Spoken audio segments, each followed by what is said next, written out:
in the financial sector. Usually something makes an all-time high, you overshoot by about 10%. Not exactly 10, but you get a rush of headlines, a rush of momentum, people looking at something for the first time. Look at that, it's going up, so we gotta buy some. The reason you want to own gold, or the reason you want to own silver, is because they cannot default in a world that is defaulting. And when people ask me, well, how much should I put into gold or silver? Or gold and silver? And my standard answer is whatever you don't want to lose. So gold knows this. And I think gold knows that the stock market's a bubble. And when it breaks, hell's going to break loose in terms of monetary flows. And what is that? That's blood in the veins of gold. Period. In today's show, 3 financial experts, Michael Oliver, Rick Rule, and Craig Hemke, will share their insights and experiences with the current momentum in precious metals. After a massive week where gold and silver reached new highs, the war in Middle East just started. This poses a tailwind for gold and silver as a safe haven, but on the same time, it will cause turmoil in the financial markets. If you're into gold and silver, this video is for you. But first, subscribe and turn on notifications so you don't miss out on the best clips of the most sought after commodity experts. Enjoy the video. It's pretty clear what silver needs to do. Where gold, I just mentioned how gold had broken out at the end of February, and everyone, wow, look at this, all-time, new weekly highs and all that kind of stuff. And you had this big rush of momentum and excitement the following week. Silver hasn't done nothing of the sort. In fact, silver hasn't even posted a weekly close above 26 for over 2 years. And so you got to at least get that done. And we may get that done this week, provided we make it through tomorrow, okay? But the top of gold's or silver's breakout is actually 28. It needs to break out and close a week above 28 before it starts moving into the territory that gold now occupies on a clear breakout. So it will probably close above 26. That's the first step. And then we'll probably bang around. Who knows? Maybe we'll just fly through 28 next week and woo, that'd be great. But once we get above 28, then silver starts getting a life of its own the way gold has for the last several weeks. You start getting a 3 handle on your silver again for the first time since, 2012. And that's going to generate its own level of excitement. I'll remind everybody, and this is typically how it goes. I would extend this answer for a second, Elijah. The only other time I'd seen a superfecta in gold was on December 31st of 2010. And it finished at all those, even an annual high, okay, at the end. And then, so then what happened?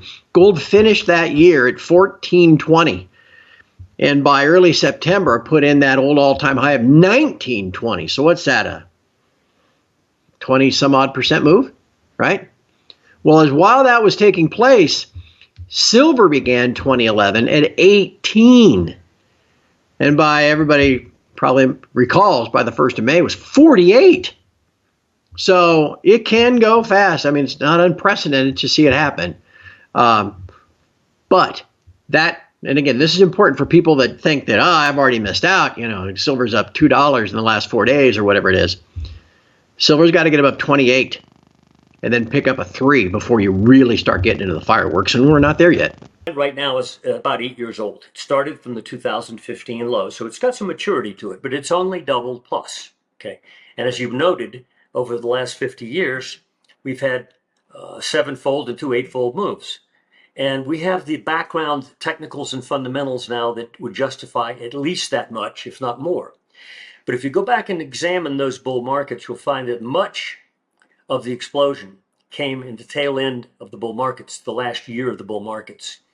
And I think we're now at that point. We've crossed enough what we call annual momentum technicals. We plot price like everybody else does, but we plot price in its relationship to, for example, a 3-year average or 36-month average to get a long-term vista of the momentum.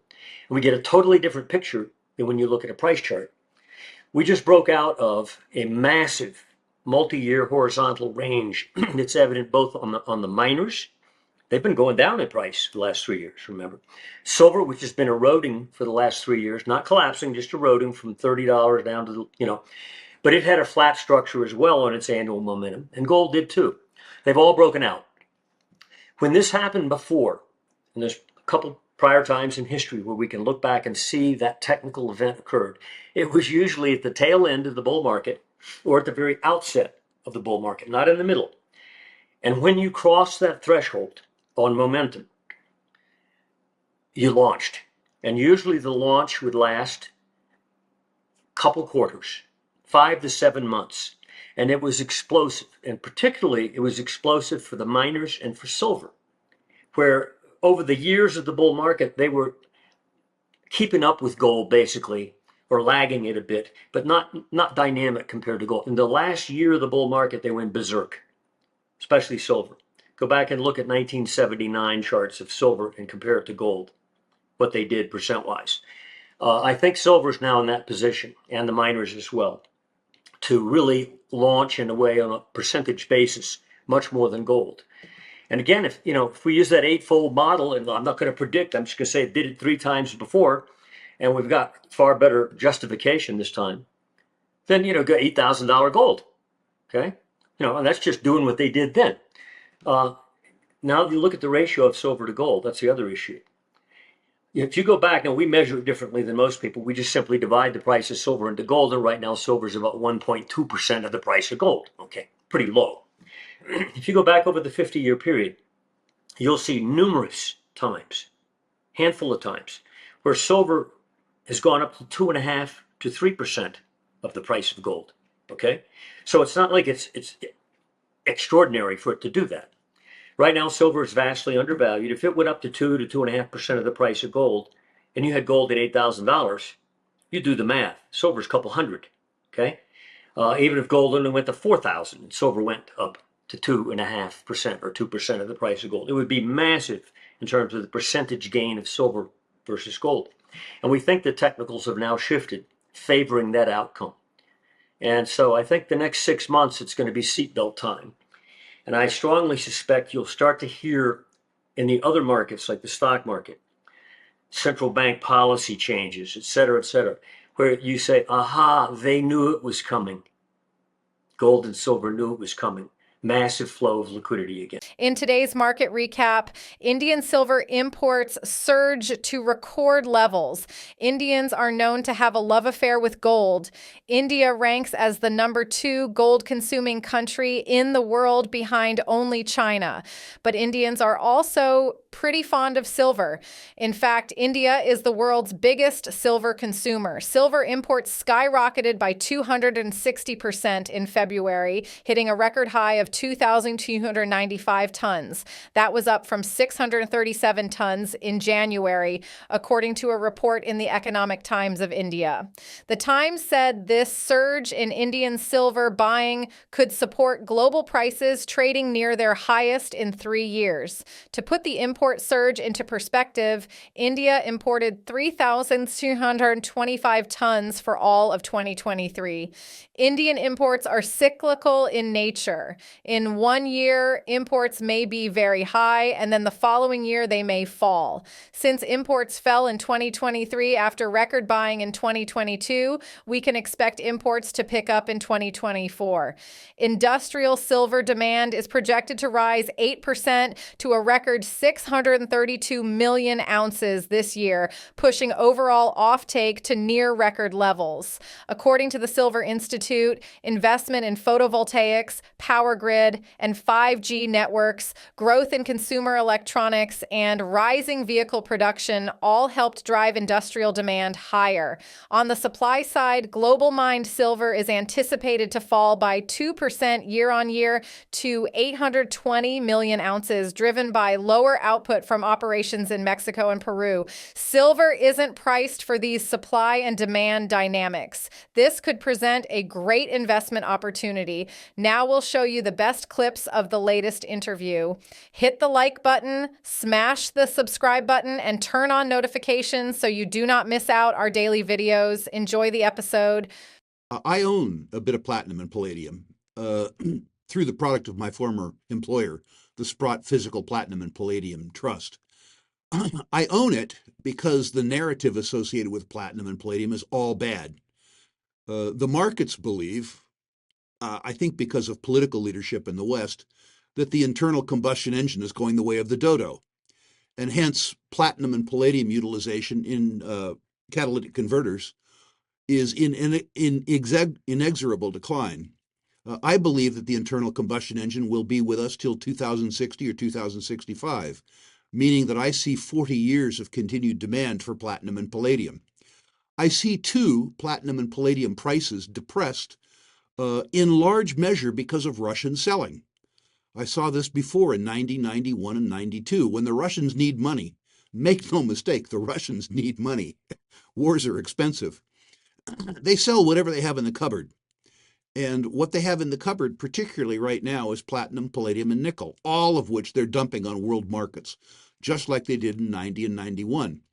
I own platinum and palladium as a speculator because platinum and palladium supply comes from South Africa, Zimbabwe, and Russia. And if you had real social collapse, political collapse in any of those countries, particularly those, South Africa and Russia, you would see a precipitous decline in platinum and palladium supplies. And because of the utility of platinum and palladium, you would see a precipitous increase in price.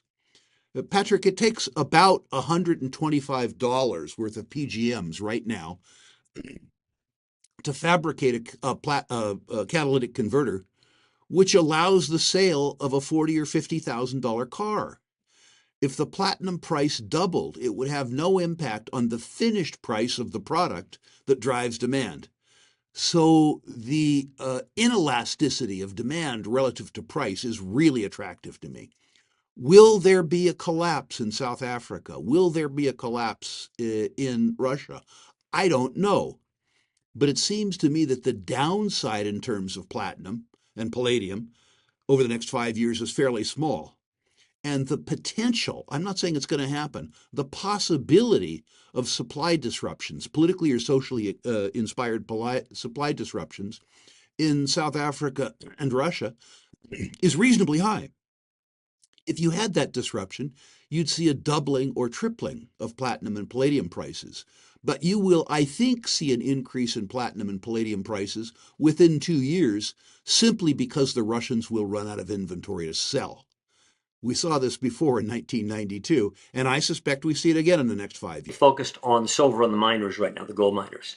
The gold miners in particular are vastly undervalued at any point in history compared to the price of gold, compared to like a GDX, compared to the S&P 500. They're off the page oversold.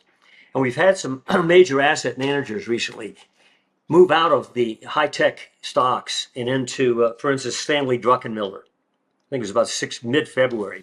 It was announced that he was selling a lot of big-name tech stocks and buying Newmont and Barrick Gold. And I'm sure that at that time, those stocks were near their lows at that point. Many other portfolio managers probably chuckled and smirked and thinking, what an idiot, okay? Newmont's now over 40. It was like 31 at that time. Okay, so, he's smiling, and I suspect there's other asset managers out there who are saying, what's going on here? And especially focused on the blue chips. But it's such a small, tiny sector in terms of total dollar value that any small movement of money out of the stock market into gold miners and silver miners would be like grabbing a wet bar of soap. So I'm focused primarily on, I'm long calls on GDX and SLV, which is the bullion ETF of silver. And, going out 6-8 months and at the money or in the money type calls. That's my own personal position. Again, I think the dynamics here what we've seen over the last 6-7 days in silver and gold have been very dramatic. I think expect that to continue over the next 6 months. Oh, there'll be an interruption in there somewhere. It'll be rude and crude, a sharp sell-off. But basically, it's something that could last, between now and the election. That could be quite a dynamic advance. And I'm focused on what has been underperforming in that sector for the last couple of years. That's silver and the miners. I think they've now shifted relative to gold. It's pretty clear what silver needs to do. Where gold, I just mentioned how gold had broken out at the end of February, and everyone, wow, look at this, all-time, new weekly highs and all that kind of stuff. And you had this big rush of momentum and excitement the following week. Silver hasn't done nothing of the sort. In fact, silver hasn't even posted a weekly close above 26 for over 2 years. And so you got to at least get that done. And we may get that done this week, provided we make it through tomorrow, okay? But the top of gold's or silver's breakout is actually 28. It needs to break out and close a week above 28 before it starts moving into the territory that gold now occupies on a clear breakout. So it will probably close above 26. That's the first step. And then we'll probably bang around. Who knows? Maybe we'll just fly through 28 next week and woohoo, that'd be great. But once we get above 28, then silver starts getting a life of its own the way gold has for the last several weeks.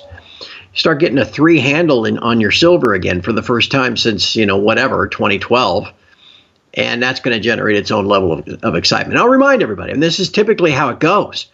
I would extend this answer for a second, Elijah. The only other time I'd seen a superfecta in gold was on December 31st of 2010. And it finished at all those, even an annual high, okay, at the end. And so then what happened? Gold finished that year at 1420. And by early September, put in that old all-time high of 1920. So what's that, a 20-some-odd% move, right? Well, while that was taking place, silver began 2011 at 18. And by everybody probably recalls, by the 1st of May, it was 48. So it can go fast. I mean, it's not unprecedented to see it happen. But that, and again, this is important for people that think that, I've already missed out. Silver's up $2 in the last 4 days or whatever it is. Silver's got to get above 28 and then pick up a 3 before you really start getting into the fireworks. And we're not there yet. What do you think of the experts' take? Will this war be a massive bullish catalyst for precious metals, or are we headed into a consolidation phase? Post in the comment sections down below if you're concerned about this situation. Share this video with a gold bug and watch this video right here because you'll love it. I see you on the other side.